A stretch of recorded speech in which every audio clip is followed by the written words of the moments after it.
So, you still looking at them cobwebs? Yeah.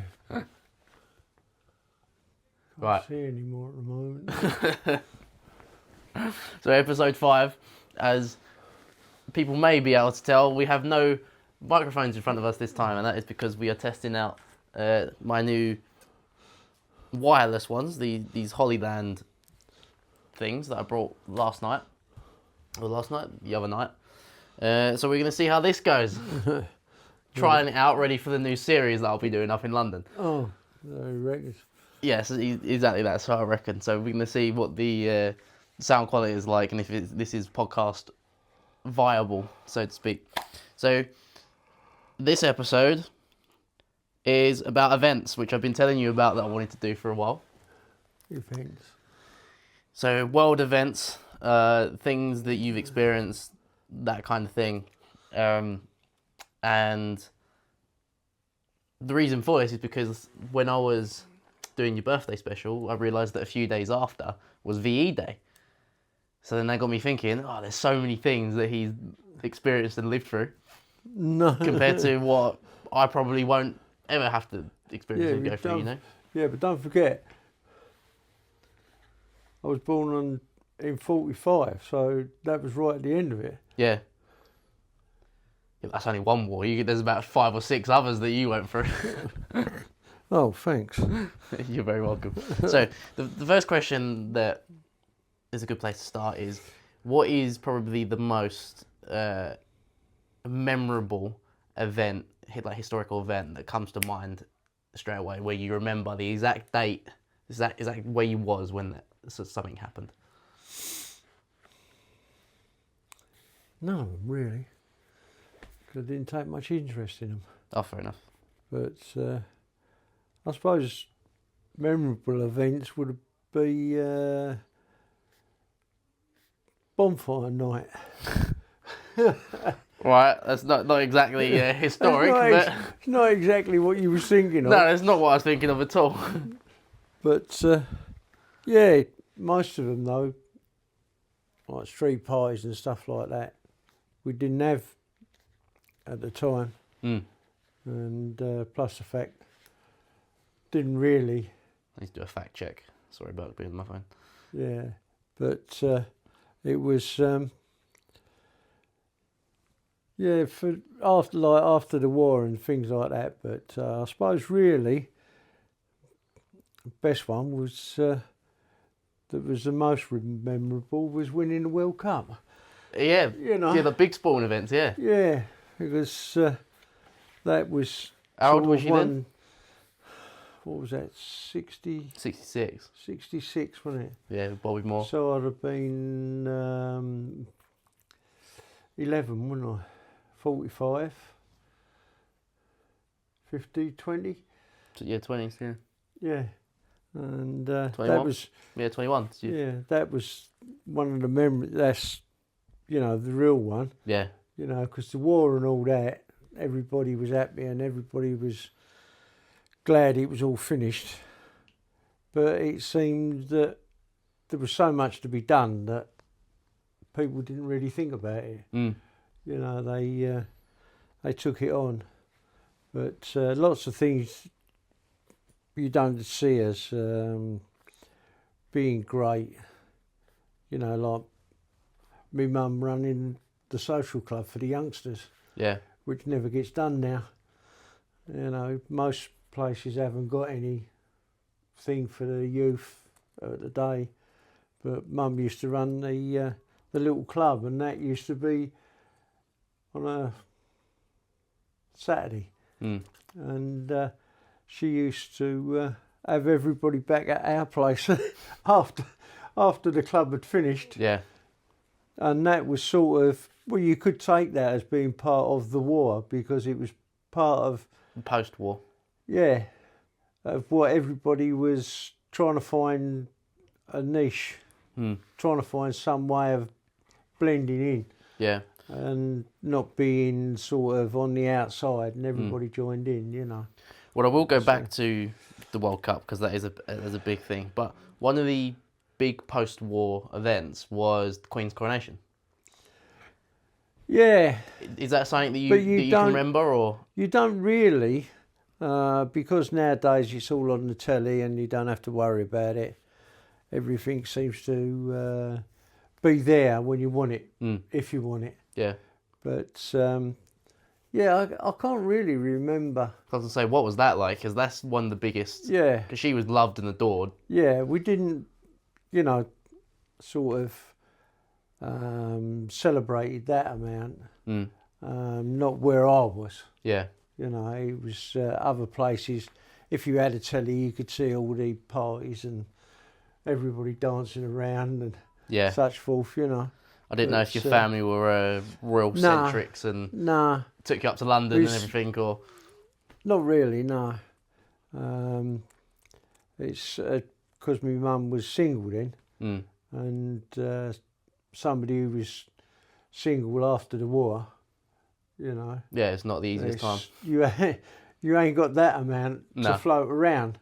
So, you might have a cake or something different, because to have a cake, sponge cake, that was a world event.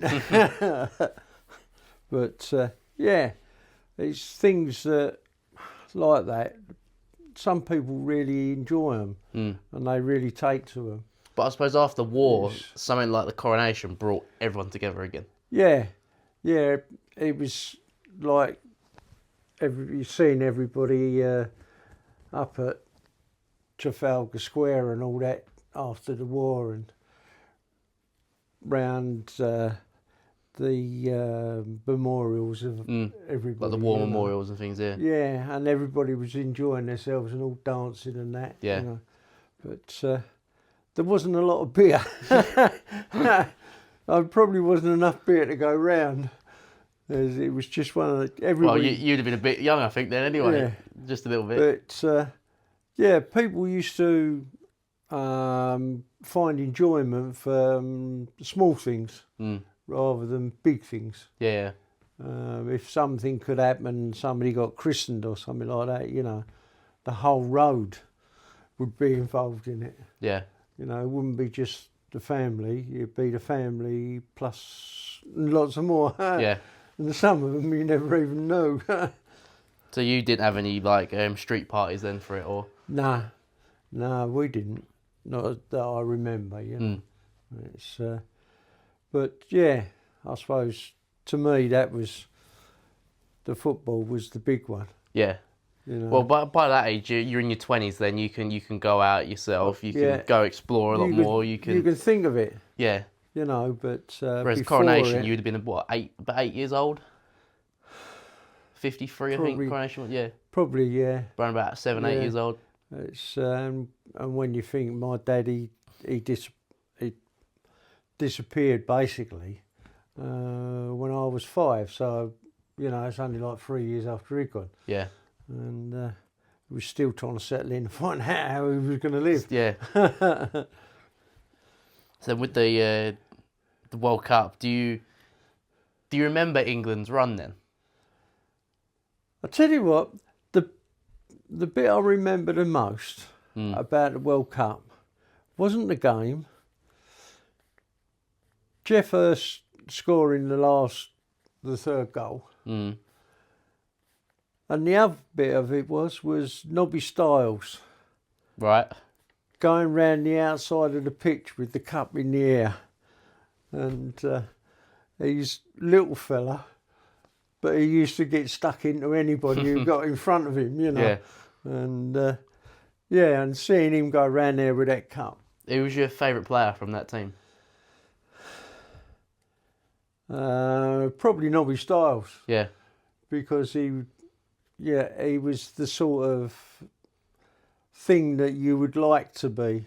Yeah. Not a thing, that sounds bad, but like the mentality person, sort of, yeah. The person you would like to be, because like his mentality and things like that. He would get stuck in and played for the badge. If he got hurt, he'd hurt somebody else. But at the end of the game, they was all friends. Yeah. Nobby never held a grudge as far as left you could see it. Yeah. Yeah, you was there and that was it, Mm. you know. But yeah, I used to like him because you're Bobby Moore and all them, you know. And they were sort of the higher ups, and he was on my level. Yeah. I was lower down. But yeah, I enjoyed that. Do you remember where he was for the final? Where was I? I think I was in somebody's house, but I can't remember exactly what it was. Yeah. But I didn't know if you was like down the pub or something. No. So what, did No, someone have a telly and you was kind of huddled around it? Or I didn't really drink much until I was mid-20s. Mm. You know, didn't start going to those. Yeah. But I'd had a driving licence since I was 17. Mm. You know, car licence and motorbike licence. I never, never had never that passed one of them. So with like the football, this might sound really daft, but I suppose did not many people have TVs then? So was the game? No. Did everyone just try and find a pub that had a TV or someone's house or? Some of the pubs most of the pubs never used to have them. Oh right. And so was it radio most of it then, or? It used to be somebody's house would have a telly, and if there's something to be watched, yeah, you all pulled into that house. Yeah. You know, and same as telephones. when you wanted to make a call, you used to get somebody to go down the road to the telephone box. Yeah. You know, you didn't take it out of your pocket and use it. You know, it's but those sort of things, to us, was normal. Mm. You know, it's and the other sort of sporting events used to be boxing. No, the boat race every year. All right. Me aunt, or me dad's friend he was in the army with, their house was just from where the boats come out, where they're stored. Yeah. And they first take them out by Puntney Bridge, and they used to have a house just up the road from that. Mm. So we used to go up there every year, and and that used to be the one. Mm. My dad had to come and rescue me one year when the river come up high, and I was standing on top of the railings, and I'd got a Cambridge flag in one hand and an Oxford flag in the other, and I was shouting at both of them. But you're getting some dodgy looks, were you? Yeah, and it come up that high that my dad had to roll his trousers up and come in the water to get me off the rails. Some geezer's car, he sold shirts, and the shirts were all floating around inside his car where the water, he'd left the window open and the water had come up and gone in through the window. Yeah. And all the shirts were floating around on the inside. So that sort of thing you remember, yeah. Yeah. It's, but like as you say, with the coronation and all that, you know, it's whether you want to remember it or not. Mm. You know, it's... Yeah, because Nan was a bit of a royal-centric, weren't she? Yeah. She loved the royals, Yeah. and she really liked Diana, didn't she? Yeah, she did. She used to have some bits, you know, that were sort of represented by her, you know. Mm. It's... Well, speaking of Diana, how... Because obviously you lived all throughout that time and stuff. How popular really was she? You know, because to me, I know she was popular, but truly, how popular?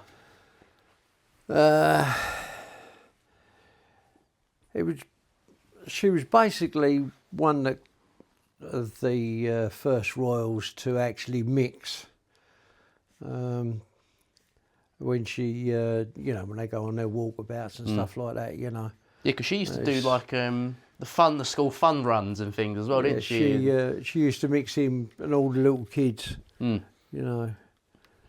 And it's because of that I think a lot more people took to them, because before they were sort of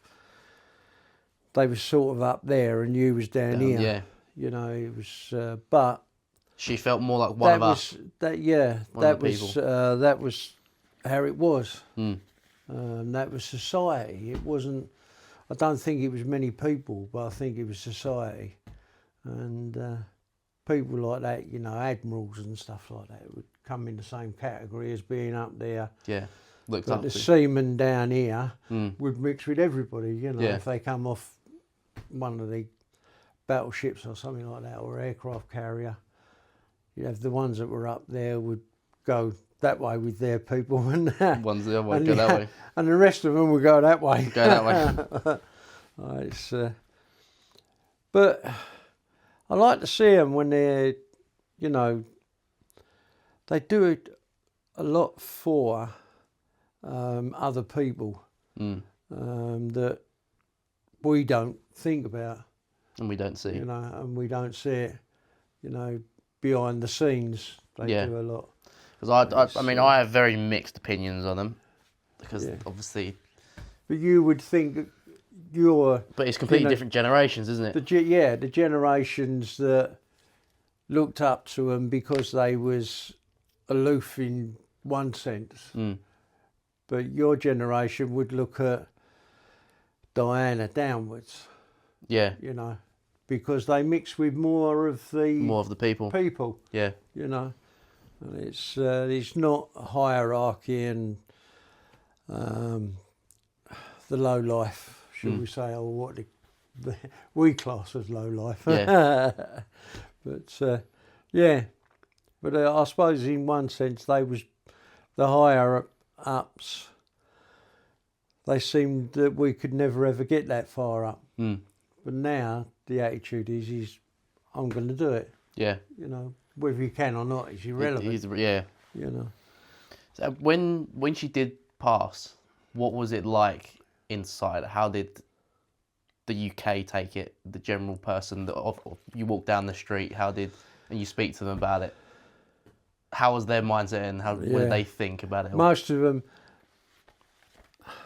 the people that I talked to, if it did come up, would be why was she doing what she was doing and the way that she was doing it. It seemed to be that she wanted to annoy certain people at times. You know, she was great with doing the bomb work and all that, you know, and the HIV people. That was great. That's lovely. Yeah. You know, but when she got with Dodie, then she was dealing with the Saudis as well, wasn't she? Sorry? She was getting involved with the Saudis, wasn't she, as well? Yeah, you know, it's been on the telly, innit, what his dad used to get up to at Harrods, you know, and it seemed to be that they was taking her into sort of the way that they wanted to be rather than what she wanted to do, you know. So, not going into the conspiracy realm, but we will do an episode of conspiracy theories because I think that'd be quite funny to get your perspective on some of the things. But so, do you think it was an accident, or do you think that she was killed? Because it is a difficult one, isn't it? Yeah. Because in one sense, she was becoming bigger than, arguably bigger than the Queen. The thing is that they was being chased by motorbikes, weren't they? So it makes it awkward to say it wasn't an accident. But the driver of the car, then if he'd have swerved and hit one of the motorbikes and two blokes on the motorbike might have got killed, then he would get done for it. Was he just trying to move out of the way of them so that he didn't get involved? Yeah. And did they come too close? Because it is. You don't really know. Because there's also the other stuff, like the driver decided to take the longer route through a tunnel instead of going the short route to a hotel, and every camera in that tunnel was off for 10 minutes while she went through. But then when she died, they magically switched on. Things we don't know about because people say, oh yeah, the cameras were off. But it was night time and the geezer might have been asleep and the cameras could have still been on. But it wouldn't have made no difference. He wouldn't have Yeah. seen it. It does just make you think, though, doesn't But it? when he wakes up, he might think, oh, Christ, I was asleep when that happened and I didn't see it, so he wipes it. Or somebody else wipes it. Yeah. You don't know because you're not there. So you have to take what people are telling you. And that can be, well, people go on the phones now, don't they? And they put out things that don't apply to anybody. Yeah. And it's, people take it to heart. A lot of them. When it happened, did the general population think it was an accident, or did they think something had happened? I think you could say it was like 50-50. Yeah. You know, people that didn't see what happened and they just thought they did, or somebody had told them something, and it's a third person. And the more people that get to say something about it, anything, then they add a little bit to it, Yeah. or they take a little bit away from it. So you never get the original one. It doesn't matter how many people you talk to, whether it's 1 or 21. You would get a little bit from each person. So if you've only talked to one person, it's just you and them. But you had your bit thinking about what they said, and they had a bit of what they've heard from somebody else. Yeah. And it just, it just doesn't add up. Yeah. It's just people. Yeah. You can't stop people doing it. No. What did Nan think when she passed? Which Nan? Well, yeah, great Nan as well, yeah. Yeah. Because great Nan liked the rules, didn't she? Yeah. What did both of them think when Di went? Because I know Nan, especially, Yeah. she really liked Diana. I remember talking to a lot with Nan about her. Yeah. I think because it's like my age now, isn't it? And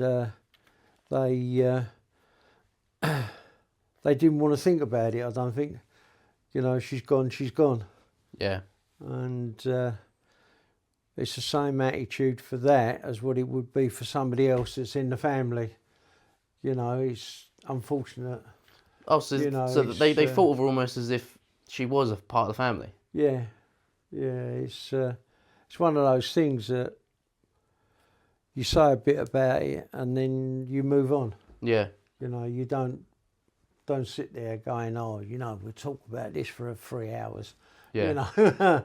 It's something that's brought up in conversation. If it comes up in conversation, you talk, express yourself and you see what you considered at that time, and then you just say what you say, and then you go on to something else. Yeah. It's you don't harbour on it. If you do, you'll be in trouble. Yeah. Next part I want to talk about is the Cold War. Now, obviously, Where? when in the current climate, there is all this scaremongering of, we need to arm ourselves more, we need to build more submarines with all these nuclear missiles. A lot of scaremongering, but when it comes to the Cold War, did you ever feel like there was a genuine threat, like the world could end, this is going to end World War III? In my mind, Yeah. just me. This is my view. It's not what people have said. The world, yeah. It's the world will be split in half. You'll have like Russia, China, Japan, which was in the last war. Yeah. And they will go one way, and all the people on this side, on the opposite side to them, they'll go their way. The problem is somebody, a nutter of some sort. There is, I I think there was a film at one time where a bloke locked himself in the nuclear bunker and he wanted to push the button. And Right. all he wants is one person. Well, I know you've got to have like 2 people there because it needs somebody to turn Yeah. 2 separate things to complete the circuit. Yeah. As far as I know.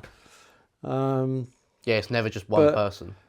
You could quite easily get somebody that wants to turn that key. And you might as well forget about it. We might as well go to the moon, all of us. Yeah. Because there won't be nothing left down here you can do with, because they say, yeah, the bomb goes down there, like Hiroshima, when that went down, the bomb exploded there. But for miles and miles and miles around it, Yeah. the fallout from it Mhm. is, you can't use it. No. So if somebody pushed the button and 6 nuclear bombs went off, it could be half the world. By the time it's all drifted across them. Well, look at Chernobyl. Yeah. That. There's people, I know there's people living there now. No, you can't. You can't. Chernobyl it's itself, right 30,000 years, I think it says. Yeah, right inside where it actually went wrong. Then that will never ever, basically, in so many, maybe 10 or 15 lifetimes. Well, they picked up radiation here, didn't they, from Chernobyl? Yeah. Well, you can, like, Sahara Desert from... Yeah, I remember that. When Sahara came over here once, didn't it? When we live here, the Sahara sand has been on the cars out the front. Yeah, I remember. Yeah, it was and you have to orange, wasn't it? And you have to wash it off. Yeah. Well, it's not like being just 20 foot down the road.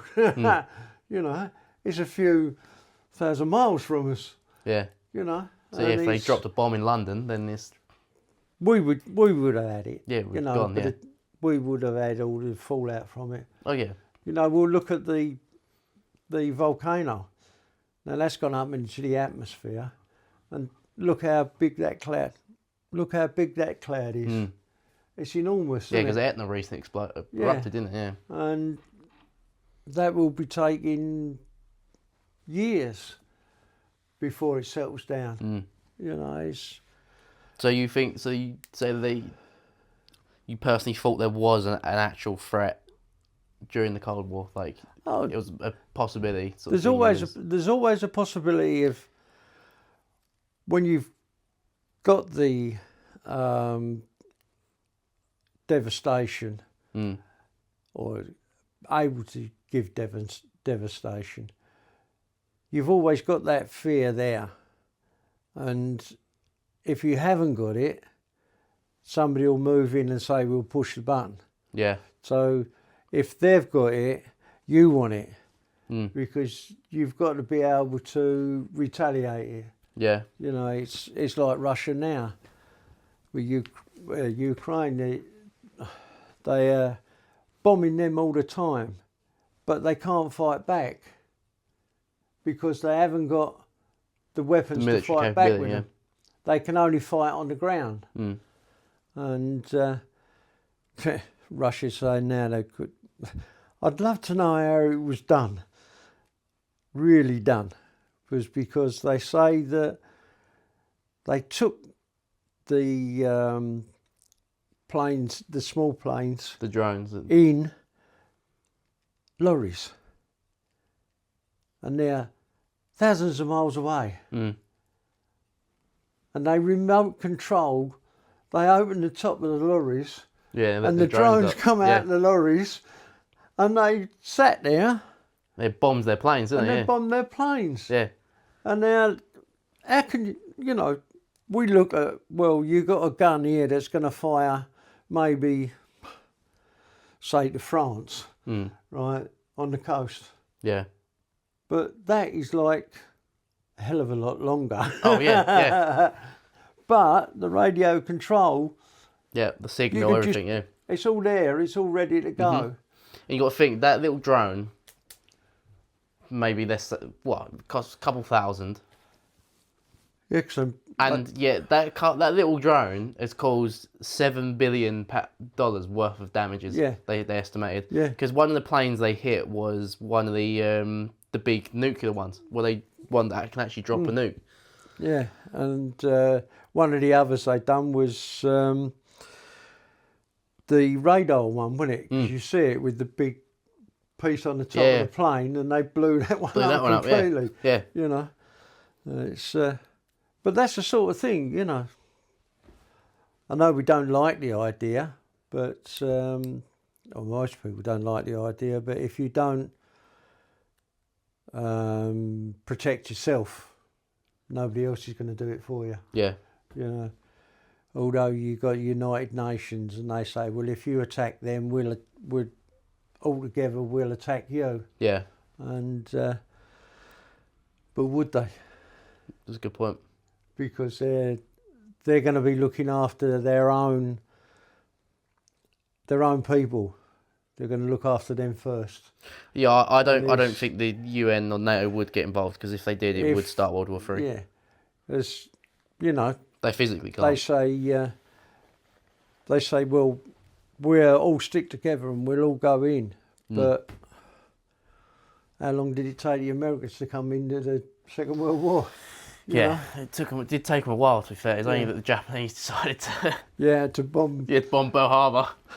A little bit of water with a load of boats in it. Yeah, they thought, we'll have that. Yeah, so it's, you know. So you'd say that other people would have a different idea.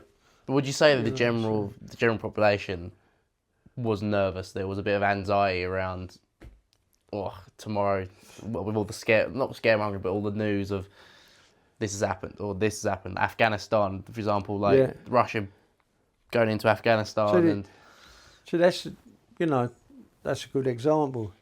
Is the people are being pushed further and further out, and Israel wants to take over all where they are, and they're bombing them, shooting them, complete war criminal stuff. And they're doing things that I suppose even the Japanese and the Chinese and even they'd be surprised.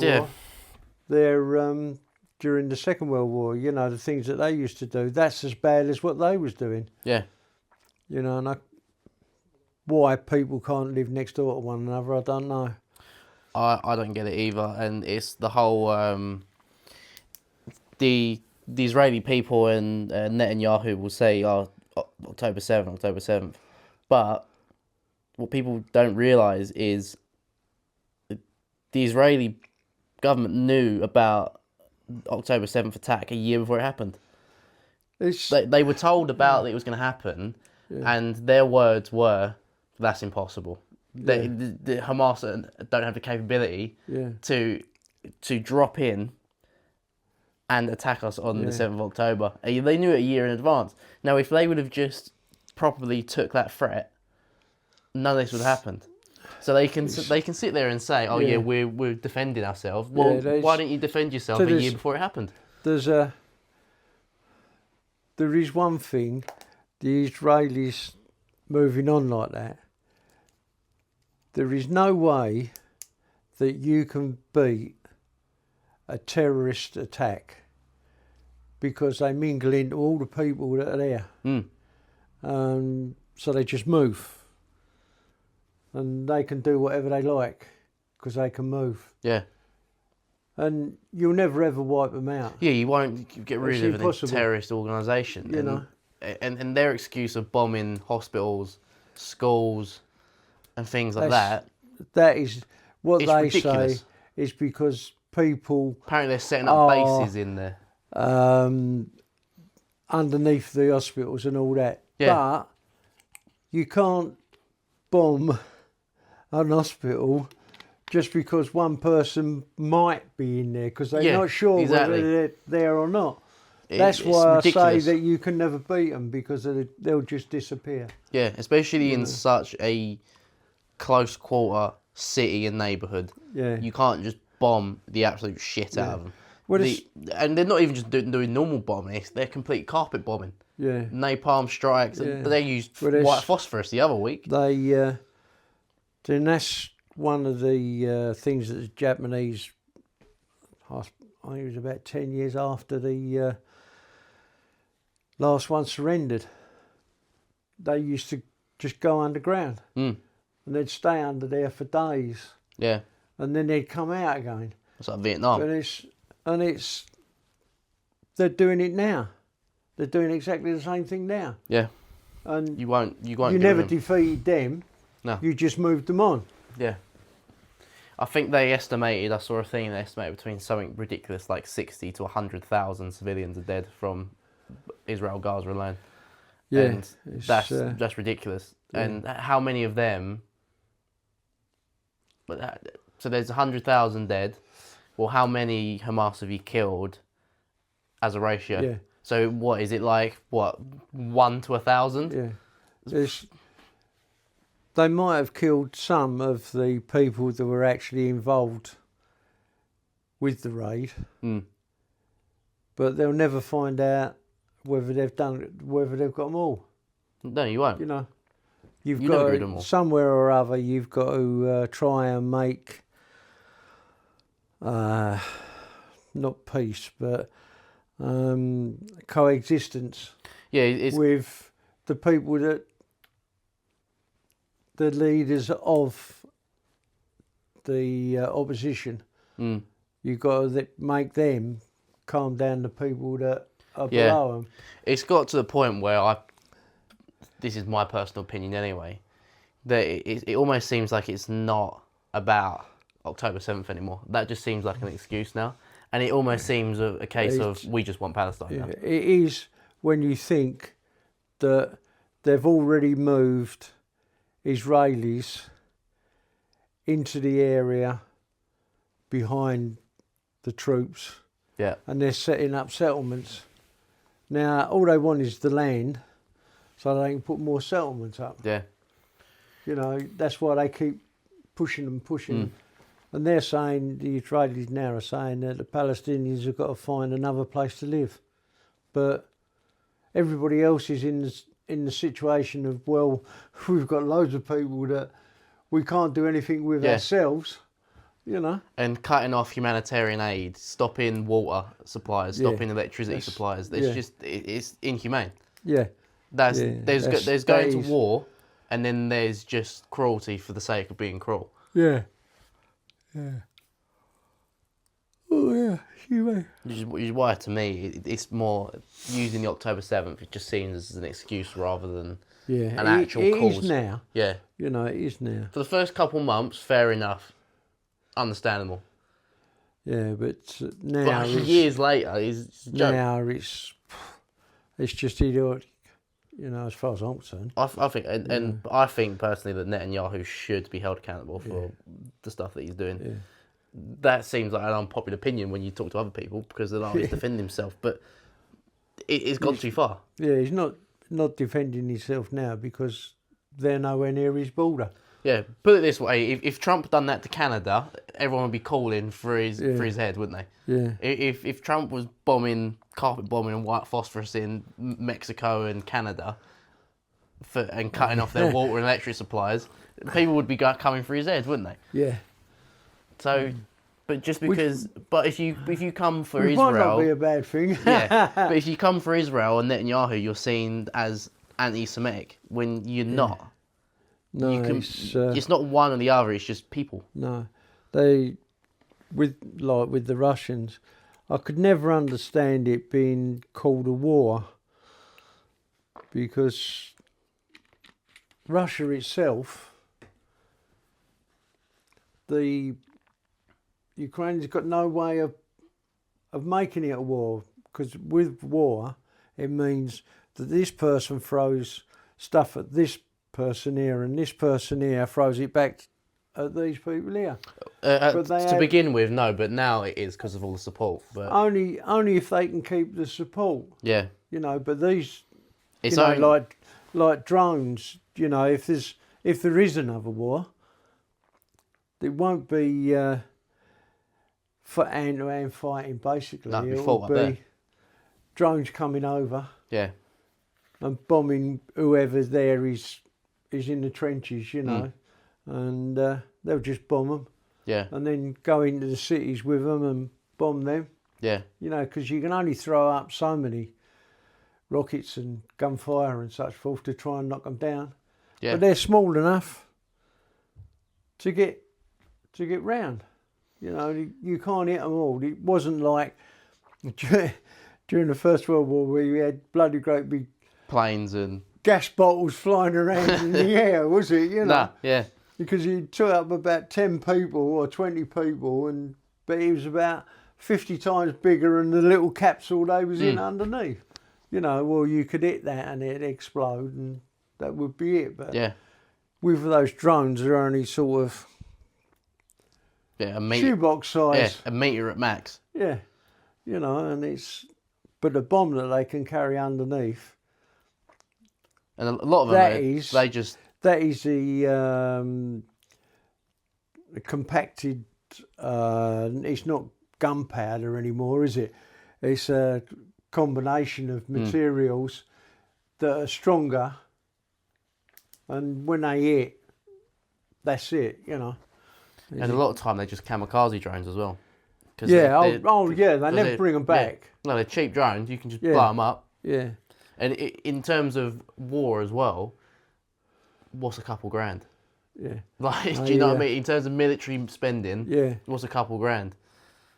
And once you train a few of your soldiers up, like sit in the office in a yard somewhere and, you know, just sit there and just solder it all together, get the bits in and then just put them together. Just get another one, and send them away. See you later. And if you miss, so what? Just put another one up in the air, see it go again. Yeah. Whereas with the planes and stuff, you've got to pay for fuel, you've got to pay for someone to pilot it. So you've got manpower. You've got people to look after it. You then got to pay for the bombs that's in it and for the ammunition. Yeah. You got to pay for the engineering of it. With a drone, you just chuck it in the air. If it dies, so what? It don't matter. Just chuck another one up in the air. Yeah. And they're so dangerous because you're in a war. Someone's shooting at you there. You don't want to then be looking up there. No. Because you'll be shot there. Yeah. Yeah. So you're screwed. Yeah, well and truly. So with the Cold War as well, how are you getting your news and information? Was it just word of mouth, or is it? Mainly through the wireless.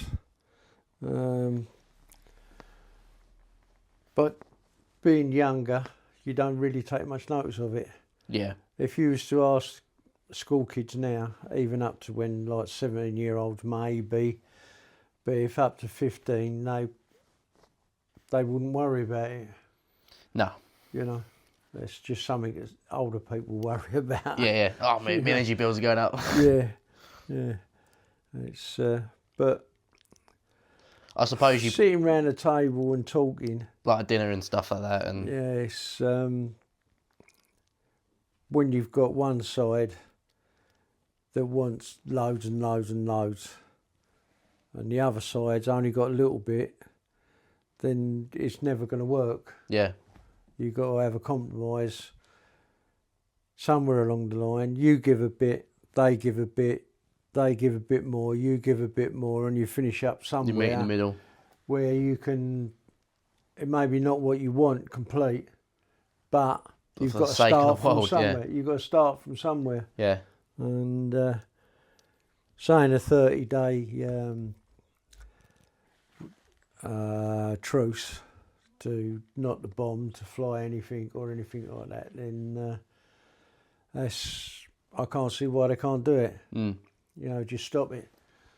You know, because most of it is throwing bombs at aircraft at one another, of whether they're drones or whether they're aircraft themselves. It's leave them on the floor. Yeah. You know, and just ground it. Yeah, just do what they done. First World War was more than the Second World War, was where the people on the ground just had a bit of land in the middle that was no man's land, and you stayed on your side, they stayed on their side, and you waited for at the end of the 30 days to see what was going to happen. If you're going out, you're getting shot. Yeah. Yeah, but it doesn't seem to work that way anymore. No. People, I suppose, in one sense, you could call them bombastic. I suppose, but that's people's nature. Yeah, I suppose there was probably some big events that you paid more attention to though in the Cold War, like the Bay of Pigs, for example, and like Cuban Missile Crisis, that sort of thing. Yeah, if you was to go through your invasion of Afghanistan, through your history books, you would find it. You know, and then you'd go, oh yeah, I remember that and that and that. But things are changing and people are changing, situations are changing. It's nice to know what happened, and then you forget that, and then you carry on with what you're doing now. Yeah, learn from because history. It's as you say, it's like learning. It's we won't do that, but we'll do this now. And lots of people and youngsters nowadays will, even me, you know, will forget what happened then. Yeah. Mainly because you don't want it to remember it, to do it again. Yeah, because history does repeat itself, doesn't it? So it's good to learn, because people do say, oh, why do we need to learn about history and all this stuff? But it's so it doesn't happen again. Yeah. You need to know why the causes and the consequences, so that it doesn't happen again and repeat itself. Yeah, you want to know, especially the consequences of what goes on and what will happen if you do this or you do that. But it's changing so much that most of that won't apply now. You know, it's as you say, with bombs and flying objects. They're small and big, you know, so it's...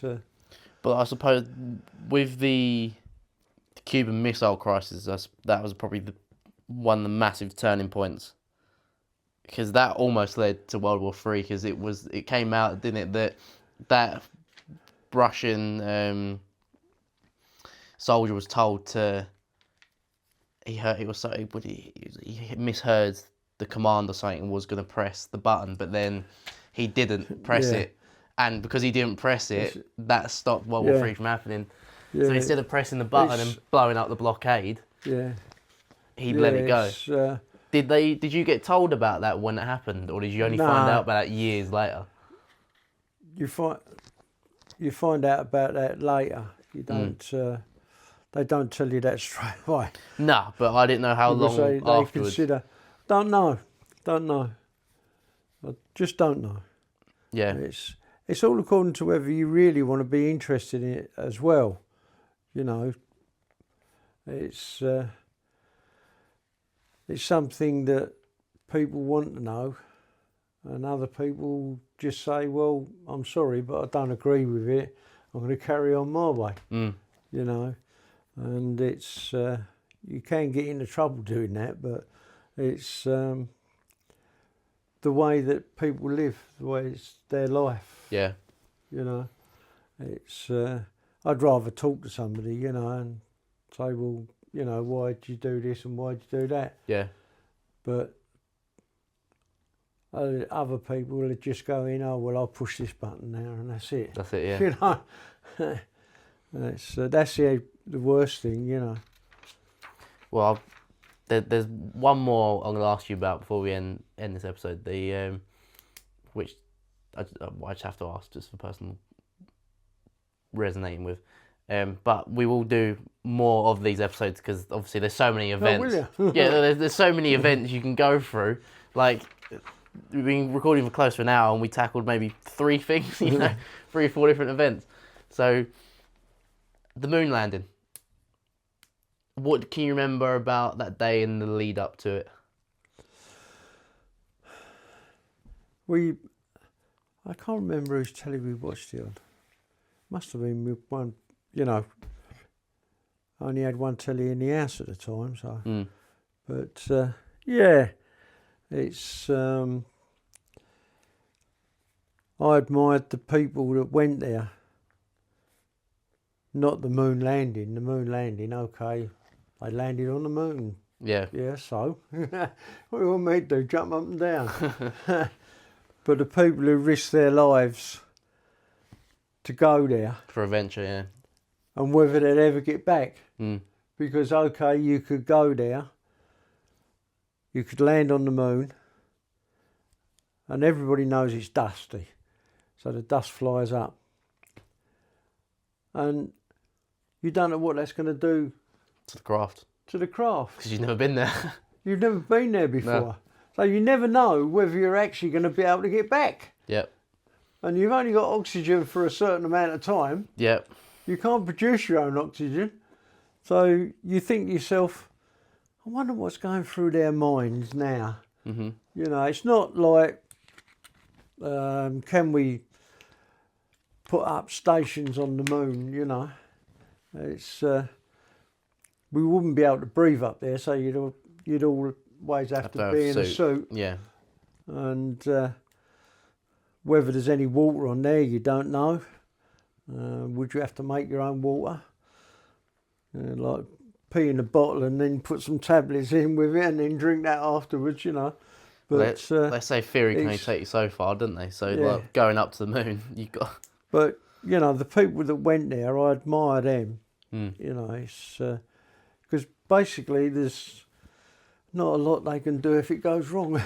Well, you can't, no. If you're stranded up there, well, you. If they'd have missed the moon, well, then they'd just be going and going and going, wouldn't they? You know, because you'd be able to slingshot it probably back round, but. Yeah, but if something's gone wrong with the machine, the jets to turn it, Mm. and they'd only push it forward.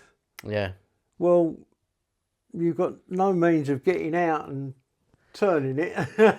You can slightly use the gravity field of the moon, but I don't know if you actually would be able to without propulsion, because obviously I don't know if it's strong enough. I would have thought you'd have had to have had some sort of means form of propulsion, yeah. helping. Yeah. You know, Because they do, because they slingshot the Earth. Yeah. But you need the propulsion to do it. And if you're coming back into Earth, you need to push yourself through the top layers the radiation of our belt and stuff, atmospheres to get in. Mm. And then you can direct yourself with little small puffs. Yeah. You know, probably get a bloke out there with hanging on the side of it and he just pushes his button and he could probably push it round. But but to go there and come back, it must take a lot. Must take a lot of endurance for them. You know, it's. I wouldn't want to go there myself. So if they offered you the chance tomorrow to go to space, you wouldn't do it? Nope. See, that's actually one of my goals. I hope one day I do have the opportunity to go to space. I'd love it. Even if it's not to the moon, even if it's literally just in space, I would love it. Yeah, but it's going to cost you. A lot. Like what's it, about £1 million or something at the moment now, isn't it, to go out? Yeah, at the moment, out but of the atmosphere. But you never know in my lifetime. You get it down to a tenner in about. Oh yeah, I can negotiate it. 5 generations time. Exactly. So. But look at Muskie with that rocket. 3 times it's been up and 3 times it's gone bang. Yeah. You know. But to be fair, that them ones, a lot of his rockets, he does say he's actually quite happy that it blows up, because then he knows, that won't happen in the next one. He puts it down as tax relief. Oh yeah, he'll do that. Yeah, so just claim it back. Just claim it back. But it's probably better that it blows up now rather than sticking a human in it and it going boom. Yeah. So that's one good thing. But with the moon landing, then, massive thing for America, but also a big thing for the world. Was it celebrated in the UK? Because the Americans say it's the world's thing, but the Americans done it. Yeah. Or was it more of a thing the Americans celebrated? It was more of glee that they'd actually made it and they were still alive. Yeah. Rather than, they didn't make it. Like the 3 astronauts when the rocket went up and it blew up on the launch. Blew up. Yeah. And there was a woman in that one as well, wasn't there? There was Yeah. 2 men and a woman, Yeah, wasn't it blew up on launch. And because it got up and couldn't open the thing, could you? Because it was from the outside. Yeah, and it's the people themselves down here, you know, that was a real shock for everybody. Mm. You know, whether you see it, whether you heard it. Once you knew that it had gone wrong and those people had lost their lives, it was more the fact that the people had lost their lives than what it was the rocket's gone wrong. Yeah. You know, people were thinking, oh, well, yeah, the rocket's blown up, but what's happened to the people that were inside it? Yeah. You know, their families are not going to be able to see their partner again, or see them again, or even bury them. Mm. You know, yeah, because it completely blew up. No. They wouldn't know where they was. No. You know, they'd be scattered everywhere. And a lot of people realised that. You know, they wasn't. They didn't like the idea of the people actually losing their lives, because they're gladiators, really, when you look at it. Yeah, they're because they're adventurers. Yeah. It's like they'll go down in the books the same way like Columbus, for example, and Discovery and it's stuff like that. You know, like Francis Drake, them lot. It's got to be the people rather than the object, because the object can be made again, modified and made again, and modified and made again until it works. But the people, they can't be made again. No, you can't. No. They've got they've got to be the first. That's in your mind when something like that goes wrong. Mm. So would you say when they did successfully land on the moon, it was a sense of this was for them, for those that have died and those that have passed whilst trying to achieve this? The people that haven't made it. Yeah. Yeah, those people that went up and they actually made it, then for all the people that didn't get off the ground, that may have died, or people that have, or animals even, that never made it. Yeah, because like Leica and stuff, yeah. When they first went up and the rocket went wrong. Like Leica the dog and that thing. Yeah, then it's them that you think of rather than the rocket. Or that's what I do. And it's, you've got, you know, those people, you're thinking about them, and then you've got to think about what happens to the rocket or to the people that are down below. And when those people went up, there's husbands, wives, children, they're thinking of them, and the people that were on the floor that actually pushed the button to set the rocket going, they was probably thinking as well, what have I done? Yeah. You know, could I have done this or could I have done that? Yeah. You know. They start rethinking and blaming themselves. And, yeah. And some of those people, they probably had a breakdown and never went back. You know, it's other people would just put it down to, well, the rocket went wrong, and they'll live with it. Yeah. But some of them probably never ever got over it, and those people have probably died themselves now. You know, and it's they probably remembered that right until the day that they went. Yeah. It's some things like when, you know, kids on motorbikes, and the fella that died from his mate driving the car, which was on the news today. They don't get forgot. No. They're always remembered. But given a few years' time, you won't be able to tell what, if it was somebody outside of the close family, they wouldn't know what car the bloke was driving, how fast he was going, what happened at the inquest. They won't be able to tell you that. No. but they still remember the boy. Yeah. You know, it's the person that you remember. You don't remember all the other stuff, you know, that goes with it. It's like that little boy that had to have his legs amputated, and his mum's coming up for parole, and they're saying the boy's still living with all that pain, and his mum's had a few years in prison and she's coming out. Yeah. You know, but she's not living with what he's got. No, he's got to suffer with that for the rest of his life. And you'll remember him, but you'll forget about her. But what happened, yeah. You know, it's you keep thinking to yourself, oh, that poor little bugger, he was crippled by his mother, but she's enjoying life somewhere. You know, but it's the little one you think of. Yeah, you know, because obviously it happened so young, he's got to go for the rest of his life with the trauma of it. That's it, yeah. It's a joyful little fella, but... Right. Well, we will leave that there, because obviously it's 5:30 and you've got to feed your dog. Your dog's... Oh, nearly 20 to 6. Oh, it's nearly 26, yeah. She'll be ruddy moaning at me because I ain't fed her. Well, you can blame me. She won't be very happy with me, but... So we'll leave it there.